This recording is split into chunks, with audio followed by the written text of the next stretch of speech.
श्याम जी के क्लासेस के online platform पर आपका हार्दिक स्वागत और अभिनंदन। आज हम हिंदी में टॉपिक कर रहे हैं संज्ञा। संज्ञा कक्षा तीसरी चौथी से पढ़ते आ रहे हो आप।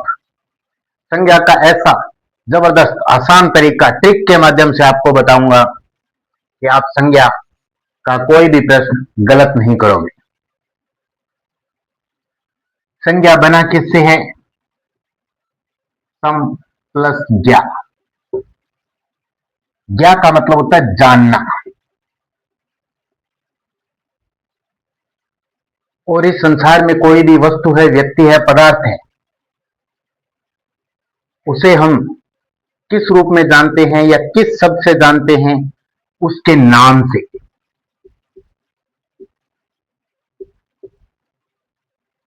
तो संज्ञा का साधारण अर्थ है नाम। क्या कोई आप मुझे कमेंट में ऐसा शब्द लिख कर बता सकते हैं जिसका नाम नहीं हो? नहीं, ऐसा है ही नहीं। जितनी भी वस्तुएं, व्यक्ति,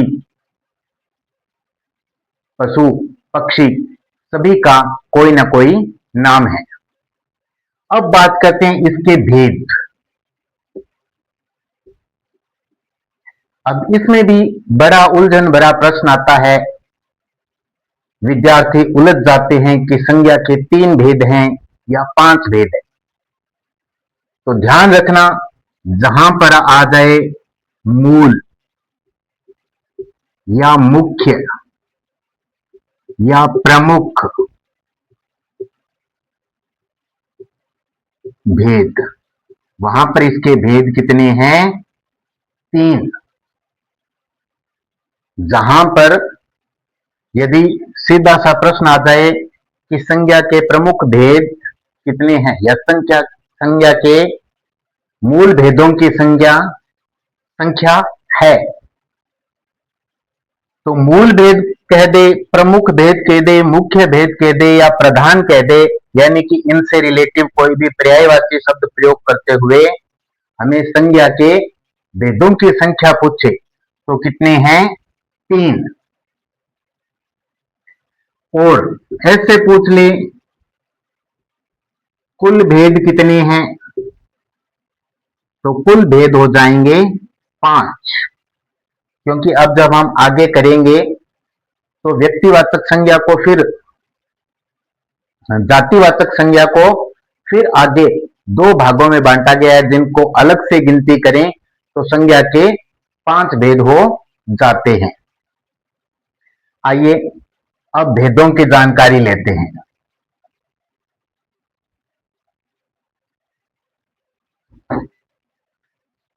भेद कितने भेद हैं? मुख्य भेद कितने हैं? 3। कौन कौन से? व्यक्तिवाचक,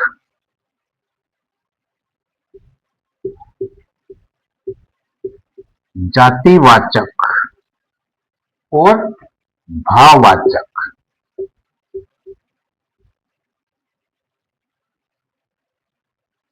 व्यक्तिवाचक, जातिवाचक, भाववाचक। पहले 2 भेद हम दोनों साथ साथ कर रहे हैं ताकि इसका अंतर भी आपको स्पष्ट हो जाए। ट्रिक के माध्यम से देखो, ध्यान रखना। व्यक्ति 1, जाति। अब जाति में अपने साधारण अर्थ ले लो। संसार में कितनी जातियां? अनेक जातियां हैं, बहुत सारी, बहुवचन। तो जाति अनेक।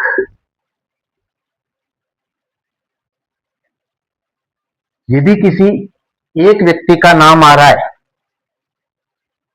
जैसे अब मैं इधर लिख रहा हूं बच्चा, क्या आप किसी एक बच्चे पर ध्यान फोकस कर रहे हैं? क्या किसी एक बच्चे की बात हो रही है? नहीं, अनेक। कौन सा बच्चा? पता नहीं है। परंतु यहीं पर इस बच्चे का नाम आ गया रवि, तो एक की बात हो रही है, व्यक्तिवाचक बन जाएगा। आम एक फल है, फल का नाम आ गया आम। परंतु यहीं पर आम की कोई विशेष किस्म, जैसे लंगड़ा आम, सफेदा आम, अब ये कोई विशेष प्रजाति आ गई। ऐसे ही ऊंट, ऊंट सभी ऊंटों का बोध करा रहा है। एक जाति की जातिवाचक क्या कराता है? एक जाति या एक समान दिखने वाली सभी वस्तुओं का बोध। और यहां से जब हम किसी एक विशेष क्षेत्र पर टिक जाएं, जैसे ऊंट जातिवाचक है, और यहां आपको दे दे, अब ऊंट की भी कई प्रजातियां हैं, बीकानेरी, जैसलमेरी,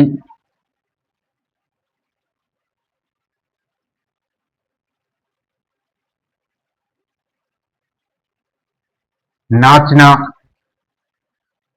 तो वो एक विशेष क्षेत्र से जुड़ी हुई, या एक पशु ऊंट की विशेष प्रजाति, विशेष नस्ल जहां पर आ जाती है। या यहां से भी आप देख सकते हो, भी बीकानेर शहर का नाम है, तो शहर के नाम से जब विशेषण बन जाता है, तो वहां पर व्यक्तिवाचक संज्ञा बन जाती है।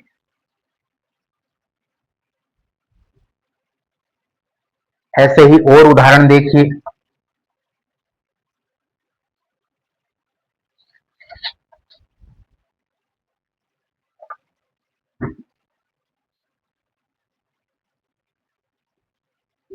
नदी, क्या यहां पर किसी विशेष नदी की बात हो रही है? नहीं, मैंने नाम लिया नदी, जल्दी से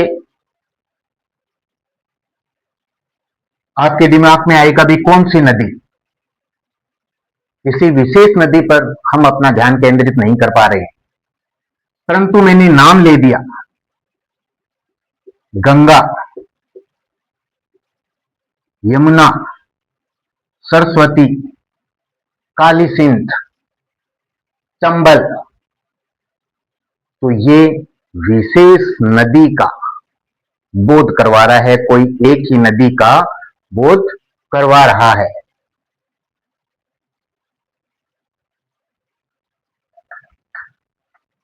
अब जो कंफ्यूज करते हैं, एक छोटा सा आपको दे रहा हूं, पशु,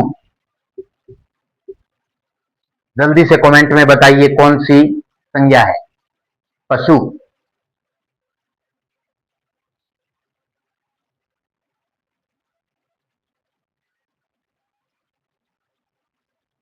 पशु के बाद में आ गया बैल, बैल के बाद में मैंने लिख दिया नागौरी बैल।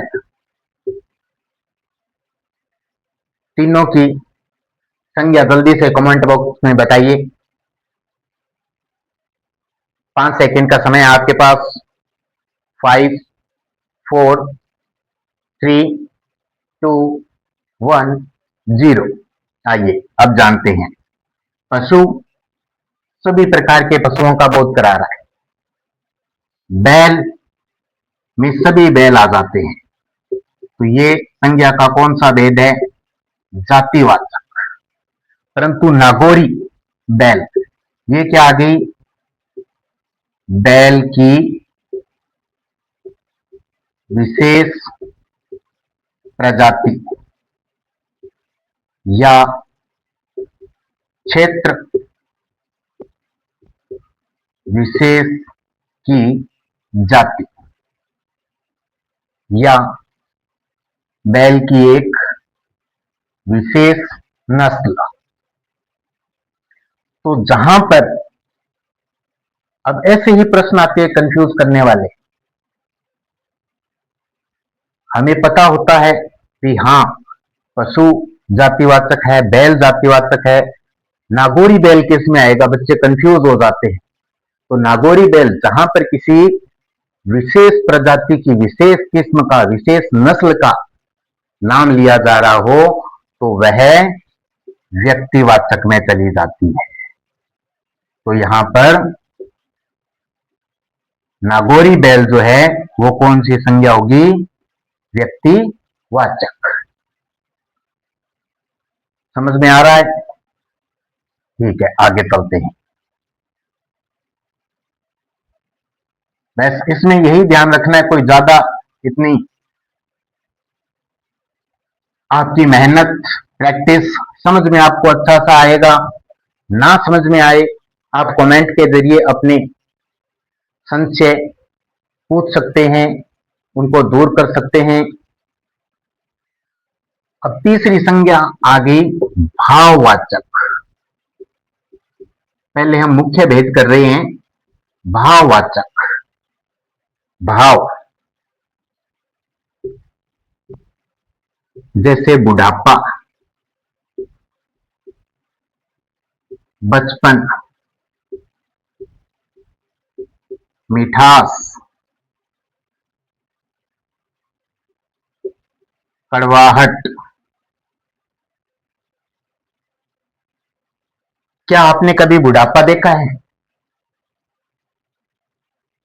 नहीं। अब कई बच्चे कह रहे हैं हाँ जी सर देखा है। बुढ़ापा नहीं देखा, आपने बूढ़े व्यक्ति को देखा है, आपने बूढ़ा देखा है, बुढ़ापा नहीं देखा। तो ऐसे विचार जिनको हम सिर्फ महसूस कर सके,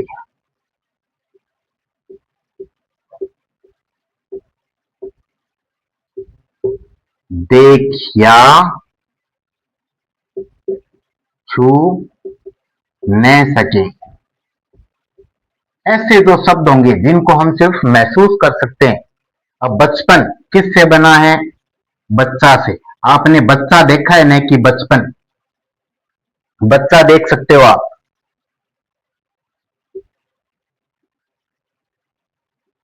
आपने मीठा या मिठाई देखी होगी, परंतु उसमें कितनी मिठास है वह हमें खाने पर ही पता चलेगी। हम सिर्फ उसे महसूस कर सकते हैं, न कि देख या छू सकते हैं।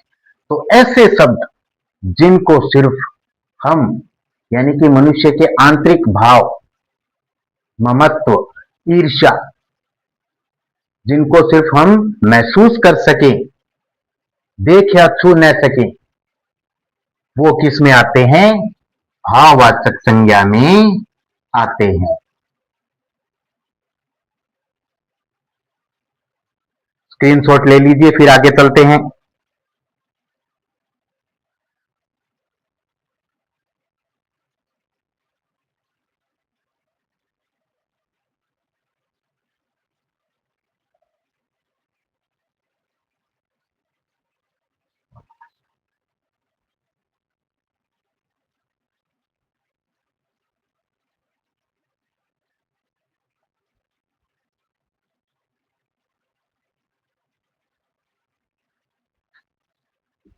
अब ध्यान दीजिए, जिसमें बच्चे गलती करते हैं, शब्द जातिवाचक होता है परंतु संज्ञा कौन सी होगी वहां पर? व्यक्तिवाचक। जैसे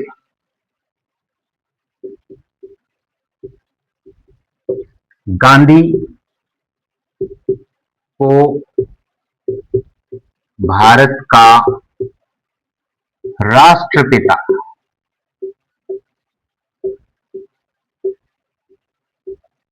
कहते हैं। अब गांधी तो कोई भी हो सकता है, सोनिया गांधी, राहुल गांधी, यानी कि जिनका सरनेम गांधी आ रहा है यहां पर, जिनका ये सरनेम गांधी है सभी का बोध करा रहा है। परंतु यहां पर किसकी बात हो रही है, आप अपना ध्यान फोकस कीजिए। आप इस गांधी से किसकी बात कर रहे हैं, महात्मा गांधी या मोहनदास करमचंद गांधी की बात हो रही है। यहां पर ये जो गांधी शब्द है ये सभी गांधी सरनेम वालों के लिए न होकर महात्मा गांधी या मोहनदास करमचंद गांधी के लिए प्रयुक्त हुआ है। तो जहां पर ऐसा हो, हम किसी एक पर केंद्रित हो जाएं, तो वहां जातिवाचक शब्द होते हुए भी कौन सी संज्ञा होगी, व्यक्तिवाचक संज्ञा होगी।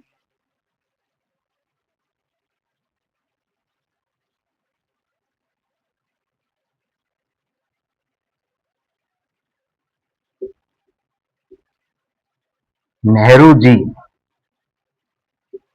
भारत के प्रथम प्रधानमंत्री थे। नेहरू, अब यहां भी सरनेम आ रहा है, तो क्या जिनके साथ नेहरू लगता है, जिनके नाम का सरनेम नेहरू लगता है, सभी की बात हो रही है? नहीं। तो जल्दी से बताइए यहां पर किसकी बात हो रही है, कमेंट बॉक्स में बताइए और संज्ञा का भेद भी बताइए।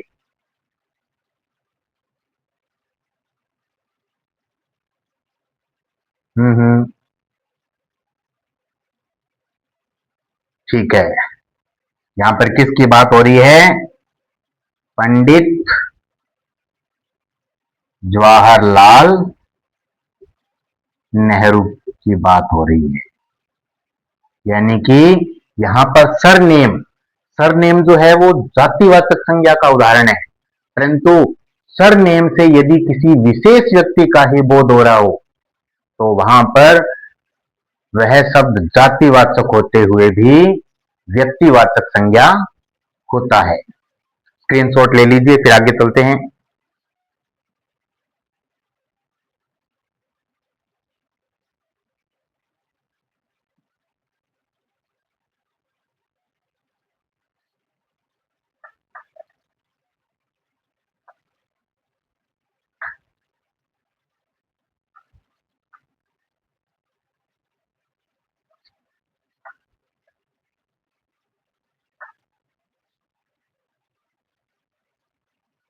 अब बात क्या आती है, शब्द व्यक्तिवाचक होते हुए भी, व्यक्तिवाचक होते हुए भी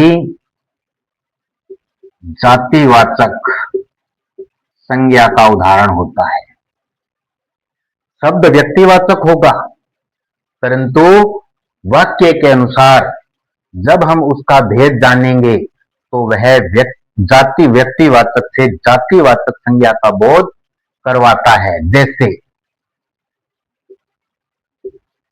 आजकल घर घर में रावण बैठा है।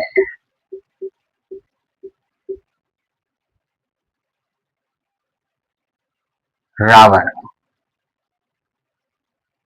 व्यक्तिवाचक संज्ञा है रावण, परंतु क्या यहां पर लंकापति रावण की बात हो रही है? ध्यान दीजिए, समझने का प्रयास कीजिए, वाक्य के अर्थ को समझो कि क्या हम जब हम इसको पढ़ेंगे आजकल घर घर में रावण बैठा है, तो यहां रावण का मतलब है कि इस घर में भी रावण है, इस घर में भी रावण है, इस घर में भी रावण है। यानी कि जिनकी प्रवृत्ति, जिनका व्यवहार रावण जैसा हो गया है, ऐसे लोग आजकल घर घर में विद्यमान हैं। तो यहां पर किसी एक रावण की बात न होकर अनेक रावणों, यानी कि रावण की जैसी प्रवृत्ति थी वैसे व्यक्ति अनेक घरों में या सभी घरों में विद्यमान हैं। तो यहां पर यह लंकापति रावण का बोध न करवाकर उसकी प्रवृत्ति का बोध करवा रहा है, उसके व्यवहार का, उसके जैसे व्यवहार के लोगों का बोध करवा रहा है। तो यहां पर यह व्यक्तिवाचक होते हुए भी क्या माना जाएगा? जातिवाचक।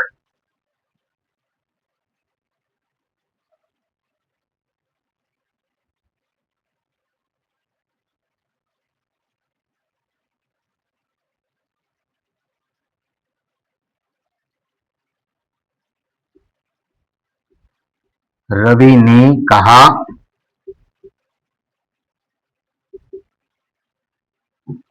आप तो कलयुग के भीम हो। अब यहां पर भीम कौन सी संज्ञा है? जल्दी से बताइए।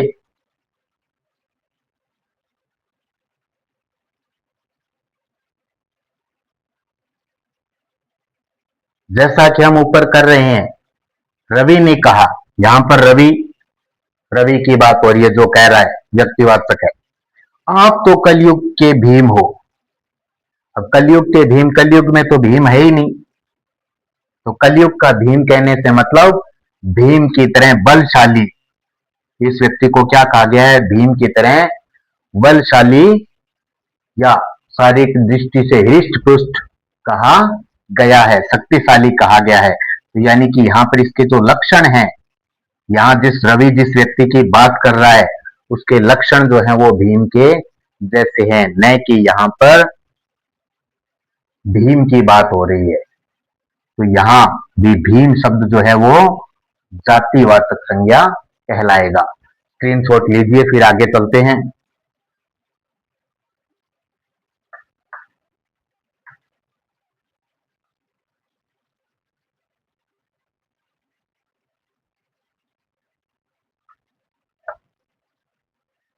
संज्ञा के 3 भेद किए हमने, आशा है आपको समझ आ गई होगी। पहला भेद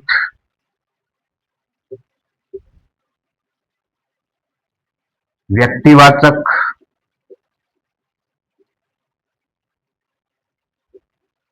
एक का बोध,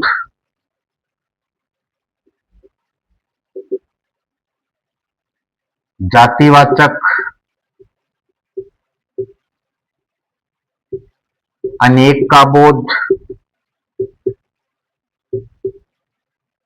अब अनेक, जैसे इसमें बहुवचन आ जाए,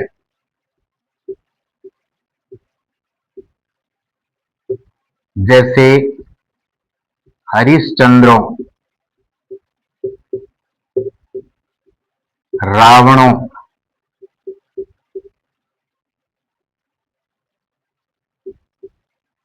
रामों, इस प्रकार से व्यक्तिवाचक संज्ञा से बने हुए शब्दों का बहुवचन रूप आ जाए तो आंख बंद करके वहां पर जातिवाचक संज्ञा पर टिक कर देना, आपका गलत नहीं होगा। यानी कि जहां पर व्यक्तिवाचक शब्द हो और उसका क्या दे रखा है? बहुवचन रूप दे रखा है। तीसरा, भाववाचक, जिनको हम सिर्फ महसूस कर सके, ऐसे शब्द भाववाचक। अब जो संज्ञा के 5 भेद माने जाते हैं, वो 5 कैसे हो गए, 3 से 5 कैसे हो जाते हैं, उसकी बात करते हैं। संज्ञा के मुख्य भेद कितने हैं? प्रधान भेद कितने हैं? मूल भेद कितने हैं? 3। कौन कौन से? व्यक्तिवाचक, जातिवाचक, भाववाचक। परंतु आधुनिक दौर में जो जातिवाचक संज्ञा में ही सम्मिलित थे, उनको अलग से संज्ञा रूप देकर अलग से उनको जाना जाता है, तो भेदों की संख्या हो जाती है 5। अब यदि ऐसा प्रश्न आ जाए साधारण से, भी संज्ञा के कितने भेद होते हैं या कुल कितने भेद होते हैं, तो 5। और यदि मुख्य, प्रधान, मूल, इस प्रकार से शब्द लगकर प्रश्न आ जाए तो 3। अब जो संज्ञा का चौथा और 5वां भेद है, वो जातिवाचक संज्ञा से ही अलग हुए हैं।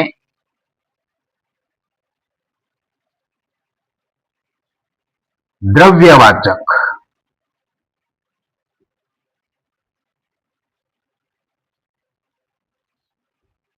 और समूह या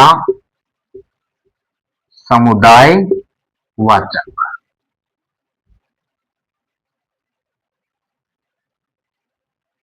द्रव्य, द्रव्य का मतलब धन, ऐसी वस्तुएं, पदार्थ जिनसे बेचकर हम द्रव्य की प्राप्ति करते हैं, धन की प्राप्ति करते हैं। इसमें जितनी भी धातुएं हैं, सोना, चांदी, पीतल, तांबा, लोहा, सब इसमें आ जाएंगे। जितने भी अनाज हैं, गेहूं, चना, सरसों, यानी कि जितनी भी फसलें हैं, जितने भी द्रव पदार्थ हैं, पानी, तेल, दूध, घी, छाछ आदि सभी,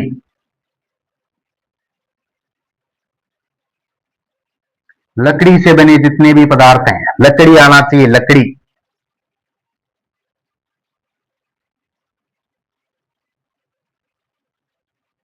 कोयला,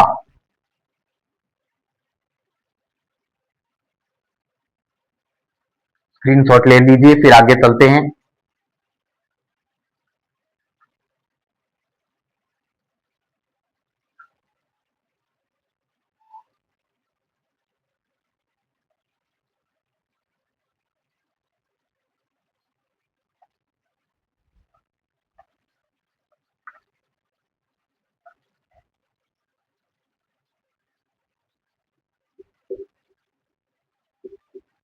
गैसों के नाम,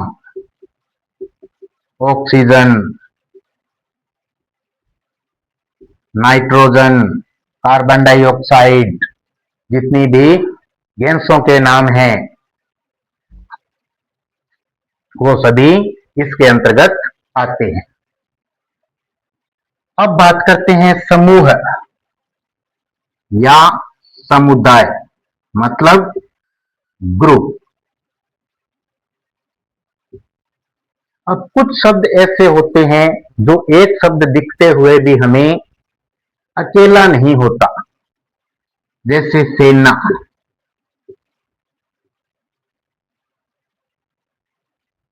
क्या सेना किसी एक व्यक्ति से बनी है? नहीं, बहुत सारे व्यक्तियों का समूह है, ग्रुप है। गुच्छा, झुंड, सभा, समिति,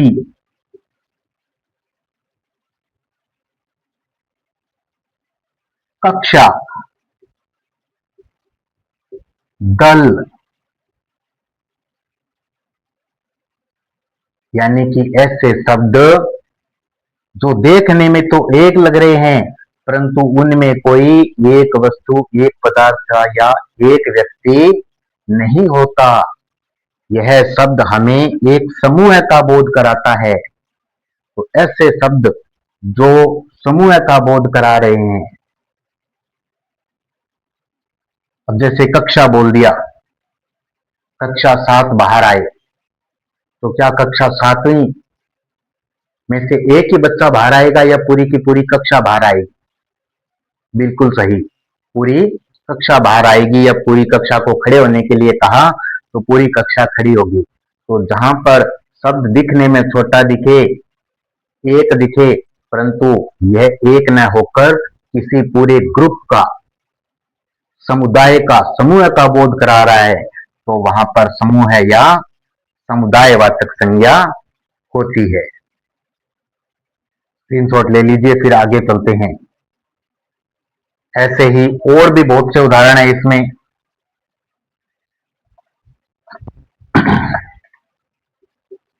श्रृंखला, दर्जन, दर्जन में 12 वस्तुओं का समूह होता है।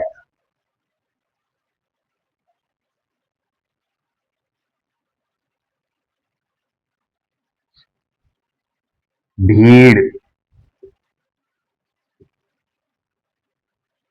जुलूस, मंडल, परिषद, यानी कि अलग अलग ग्रुप के हिसाब से अलग अलग इन ग्रुपों को या समूहों को नाम दिया गया है। तो आपने बस यही ध्यान रखना है कि जहां पर यह शब्द हमें किसी एक वस्तु या एक ही प्रकार की जाति का न बोध न कराकर एक समुदाय जिसमें एक से अधिक वस्तुओं का बोध करवा रहा है, तो वहां पर समूह या समुदायवाचक संज्ञा होती है। स्क्रीनशॉट लीजिए।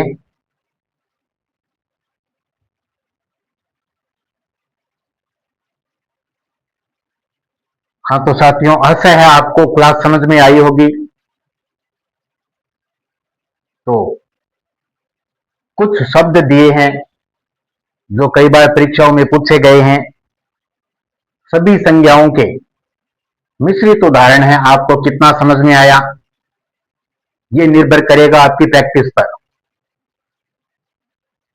आपके अभ्यास पर। और अभ्यास को करने के लिए कुछ शब्द मैंने ब्लैक बोर्ड पर दिए हैं। शब्द लिखकर या क्रम संख्या लिख लेते हैं।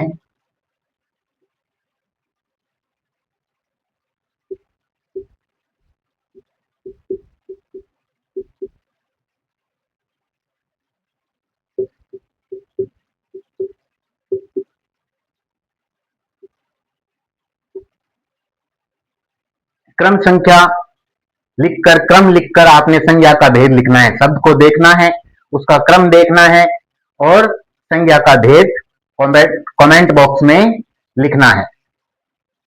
यदि क्लास पसंद आई हो तो कमेंट, शेयर और लाइक करना ना भूलें। चैनल को सब्सक्राइब करें। धन्यवाद।